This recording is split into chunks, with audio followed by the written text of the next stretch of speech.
মেসমশাই, ফেলু মোদকের তরফ থেকে আপনি একটুখানি ছোট করে বলুন যে কত বছরের এই দোকান পুরনো, আর আপনি এটা কোনতম জেনারেশন, একটু আমি ইউটিউব ব্লগে দেবো, আপনি একটুখানি বলে দিন সব কিছু ছোটো করে গুছিয়ে। নমস্কার। আমাদের এই দোকানটা চলছে, এটা ব্রিটিশ আমল থেকে চালু। বাহ, ব্রিটিশ আমল থেকে চালু, এটা প্রায় 175 বছরের পুরনো। এখানে এটা আমাদের পঞ্চম জেনারেশন চলছে। মানে আপনার আপনার আপনার জেনারেশনটা। স্বাভাবিক তখন জিটি রোড ছিল কাঁচা মাটি, এখানে বহু মানুষ। তখন দোকানটাও আরও ছোট ছিল, এটা মানে মানে এত বড় হয়। গোলপাতা, হ্যাঁ, গোলপাতা। বগলা পাতা যেটা বলি। তো এখনও সুন্দরবন সাইডে ওই সব পাতার ঘর হয়। সে সময় একটা গল্প আছে, প্রায় 120-25 বছর আগেকার ঘটনা। আমাদের সব বয়স্ক মানুষদের কাছ থেকে শুনেছিলাম। সেখানে চৌকিদার রসগোল্লা চুরি করে খেয়েছি। চৌকিদার আপনাদের দোকান থেকে?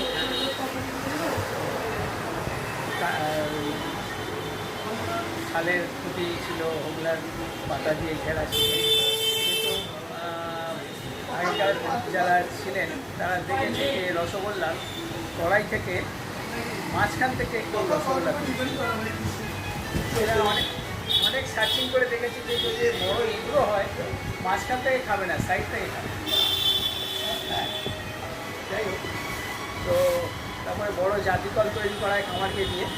সেই জাতিকল পাত্রে দেখা যায় যে চৌকিদারের হাতে একদিন রাত্রিবেলা জাতিকল পড়ে গেছে।